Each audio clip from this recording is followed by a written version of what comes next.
While Werewolf Therapeutics boasts considerable strengths, it is not without its weaknesses, particularly those associated with its status as a clinical stage biotech company. The most glaring challenge facing Werewolf is its lack of approved products or revenue-generating assets. Feel free to correct me if I am wrong, but as a potential investor just doing his due diligence, damn. Anyway, as the company remains entirely dependent on the success of its early-stage clinical trials, it has yet to bring any therapies to market, which creates a significant risk for investors.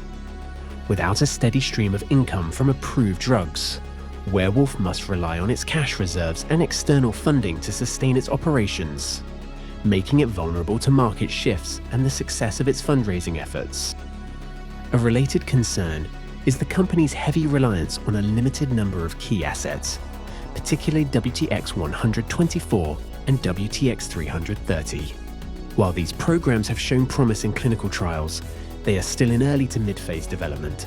Any setbacks, whether related to efficacy, safety, or regulatory approval, could severely impact the company's valuation and its ability to continue operations.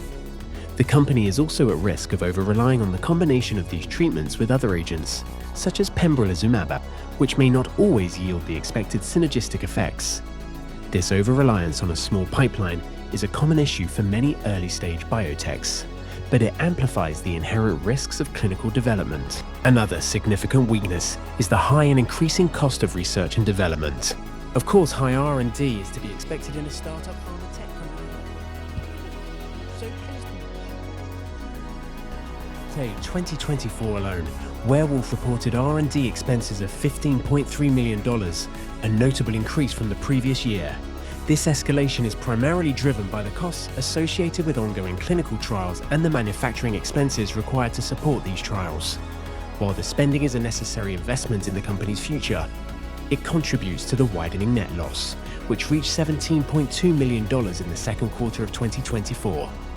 If clinical trials take longer than expected or fail to deliver favorable results, the high cash burn rate could shorten the company's financial runway despite its current cash reserves.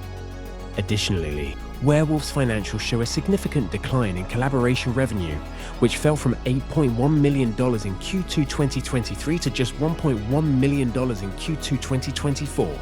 This drop signals that the company has largely exhausted its collaboration-related income, specifically from its agreement with Jazz Pharmaceuticals, further limiting short-term revenue prospects. While Jazz Pharmaceuticals remains a strategic partner, the absence of new or continuing collaborations raises concerns about the company's ability to sustain funding through partnerships alone, which could increase pressure to dilute shareholders through future equity offerings. Moreover, Werewolf operates in an extremely competitive landscape, particularly within the field of cytokine-based cancer therapies. Several other biotech companies, many with more advanced pipelines or larger financial resources, are also working on similar therapies. This competitive pressure could slow Werewolf's progress, especially if competitors achieve better clinical results or secure regulatory approval more quickly. Werewolf must demonstrate that its Predator platform is not only innovative but also clinically superior to other approaches. Failure to differentiate its therapies effectively in this crowded market could result in difficulty securing additional partnerships or market share once products reach commercialization. Lastly, Werewolf's reliance on favorable regulatory outcomes presents another layer of risk. The company is subject to the stringent approval processes of the FDA and other global regulatory bodies.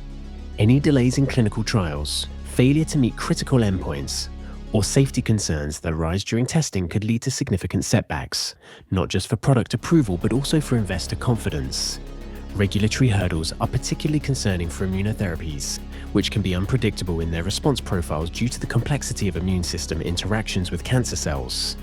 In summary, Werewolf Therapeutics' weaknesses are typical of many early-stage biotechs: a heavy reliance on a limited pipeline, increasing R&D costs, lack of short-term revenue, and the risks inherent to clinical development and regulatory approval.